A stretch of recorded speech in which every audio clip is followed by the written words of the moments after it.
Friends, Mahabharata యుద్ధానికి అసలు కారణం దుర్యోధనుడని మీకు బాగా తెలుసు.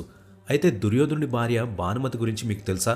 బహుశా మీరు ఆవిడ పేరు విని ఉంటారు. అయితే అత్యంత అందమైన అమ్మాయి అయిన భానుమతి దుర్యోధనుడిని ఎలా పెళ్లాడిందో మీకు తెలుసా? అది ఒక బలవంతపు పెళ్లి అని తెలిస్తే మీరు ఆశ్చర్యపోతారు. అయితే ఇదంతా ఎలా జరిగిందో ఈ వీడియో పూర్తిగా చూస్తే మీకే తెలుస్తుంది. అలాగే దుర్యోధనుడి మరణం తర్వాత భానుమతి ఏమైంది, అది ఎందువలనో కూడా మనం ఈ వీడియోలో తెలుసుకుందాం.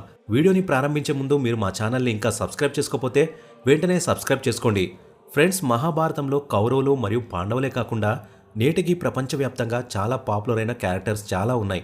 కానీ ఈ లిస్ట్లో మహాభారత యుద్ధంలో విలన్గా పరిగణించబడే దుర్యోధనుడు ఉన్నాడు. కానీ తన భార్య భానుమతి గురించి ఎక్కడా సరైన ప్రస్తావన లేదు. ప్రపంచంలోని చాలామందికి భానుమతి గురించి సరిగా తెలియదు. కొంతమందికి భానుమతి పేరు మాత్రమే తెలుసు. ఈరోజు ఈ వీడియో తర్వాత మీకు భానుమతి గురించి చాలా విషయాలు తెలుసుకుంటారు. భానుమతి కాంబోజరాజు చంద్రవర్మ కుమార్తె.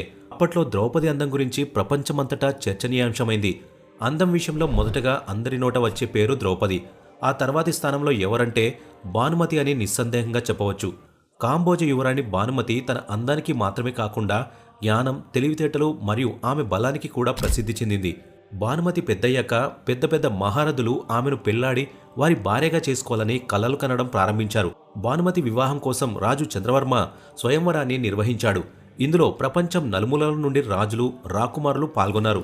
తన అందాలతో అందరి మనసులు గెలుచుకున్న భానుమతి మనసులో మాత్రం అర్జునుడిని కోరుకుంది. ఆ స్వయంవరానికి అర్జునుడు కూడా వస్తాడని, అతడిని భర్తగా ఎంచుకుంటానని భానుమతి ఆశించింది. కానీ అర్జునుడు కొన్ని కారణాల వల్ల స్వయంవరానికి రాలేదు. భానుమతి వరమాలతో స్వయంవరం కోసం వచ్చిన వారి ముందు నుండి వెళ్లడం ప్రారంభించింది. కానీ ఆమె కళ్లకు తను వెతుకుతున్న వ్యక్తి కనిపించలేదు. ఈ స్వయంవరంలో దుర్యోధనుడు కూడా వచ్చాడు. దుర్యోధనుడు మొదటి చూపులోనే భానుమతితో ప్రేమలో పడ్డాడు మరియు భానుమతిని తన రాణిగా చేసుకోవాలని నిర్ణయించుకున్నాడు. కానీ భానుమతి దుర్యోధనుడి దగ్గరకు రాగానే దుర్యోధనుడిని పట్టించుకోకుండా ముందుకు సాగింది. దుర్యోధనుడు ఆమె నిర్లక్ష్యాన్ని తట్టుకోలేక భానుమతి చేతిలోని వరమాలని బలవంతంగా తన మెడకు చుట్టుకున్నాడు. దుర్యోధనుడి ఈ చర్య వల్ల స్వయంవరానికి వచ్చిన ఇతర రాజులు దుర్యోధనుడిని వ్యతిరేకించడం ప్రారంభించారు. దాంతో దుర్యోధనుడు తన స్నేహితుడైన కర్ణుడిని ఎవరైనా యుద్ధంలో ఓడించినట్లయితే తాను భానుమతిని విడిచిపెడతానని, అయితే ఇది జరగకపోతే అతను భానుమతిని హస్తినాపురం తీసుకువెళ్తానని అక్కడున్న వారందరికీ సవాలు చేశాడు. కర్ణుడు దుర్యోధనుడికి మంచి స్నేహితుడు. అందుకే తమ స్నేహం కోసం ఈ పనిలో దుర్యోధనుడికి కర్ణుడు అండగా నిలిచారు. భానుమతిని పెళ్లాడాలనే కసితో ఉన్న యోధులు ఒక్కొక్కరిగా సవాల్ చేస్తూ వచ్చారు. వారందరినీ కర్ణుడు మట్టి కరిపించారు. చివరికి కర్ణుడిని జరాసంధుడు సవాల్ చేశాడు. సుదీర్ఘ యుద్ధం చేశాడు. కానీ చివరికి కర్ణుడు జరాసంధుడిని కూడా ఓడించాడు. కర్ణుడి వల్ల జరాసంధునికి జీవితంలో మొదటి ఓటమి ఎదురైంది. యోధులందరినీ ఓడించిన ఆనందంలో దుర్యోధనుడు తన స్నేహితుడు కర్ణుడికి మాలినీ రాజ్యాన్ని కానుకగా ఇచ్చాడు. ఇప్పుడు దుర్యోధనుడిని ఎదిరించే వారెవరూ లేరు. ఆ తర్వాత భానుమతితో కలిసి దుర్యోధనుడు హస్తినకు వచ్చాడు. చంద్రవర్మ రాజు దుర్యోధనుడు చేసిన ఈ పని వల్ల చాలా బాధపడ్డాడు మరియు భానుమతి కూడా ఈ మొత్తం సంఘటనతో చాలా బాధపడింది. హస్తినాపురానికి వచ్చిన తర్వాత దుర్యోధనుడు భానుమతిని వివాహం చేసుకున్నాడు. భానుమతి తనతో పాటు చాలా అందమైన స్నేహితురాలను కూడా తీసుకొచ్చింది. భానుమతి స్నేహితురాలు ఆమెకు చాలా ప్రత్యేకమైనది.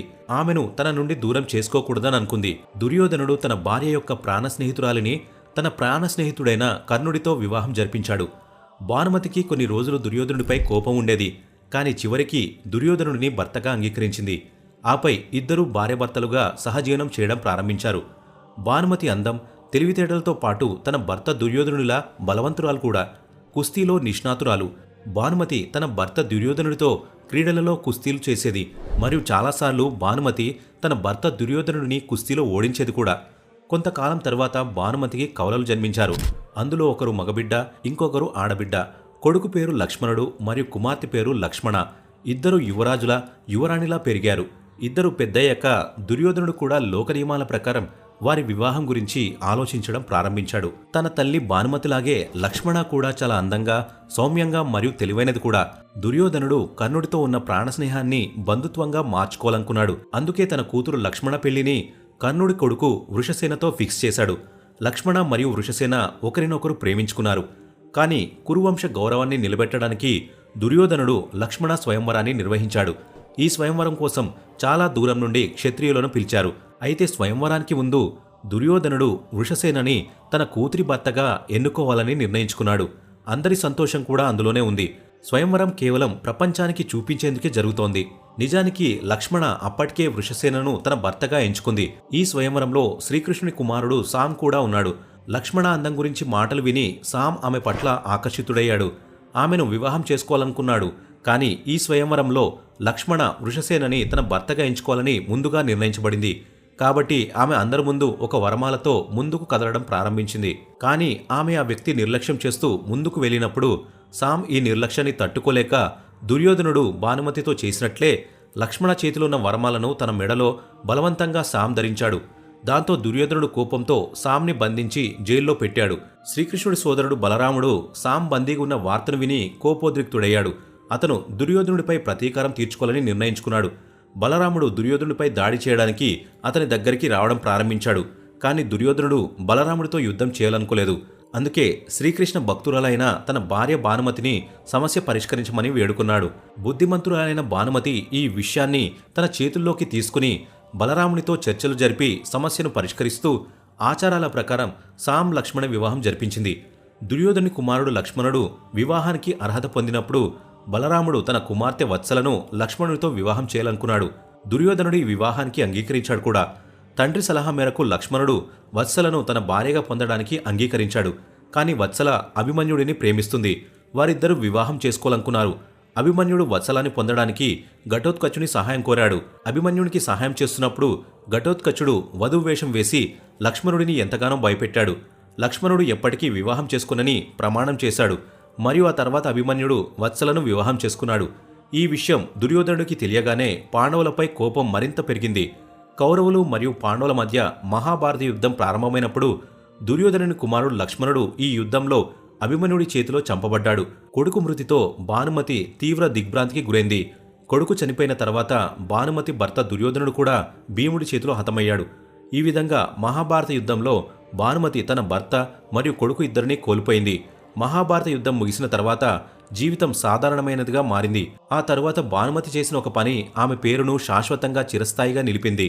మహాభారత యుద్ధంలో ఇరుపక్షాలు భారీ నష్టాలను చవిచూశాయి. ఇరు వర్గాల శత్రుత్వాన్ని ముగించి స్నేహాన్ని చిగురింపజేయాలనుకుంటే ఇరుపక్షాలలోని ఇద్దరి మధ్య వివాహాలు జరిగితే శత్రుత్వం శాశ్వతంగా ముగిసిపోయేలా ఉంటుందని, వారి శత్రుత్వాన్ని అంతం చేయడానికి భానుమతి అర్జునుడితో వివాహం చేసుకోవాలని నిర్ణయించుకుంటుంది. అర్జునుడు కూడా ఈ పెళ్లికి సిద్ధమయ్యాడు. అర్జునుడు మరియు భానుమతి వివాహం చేసుకున్నారు.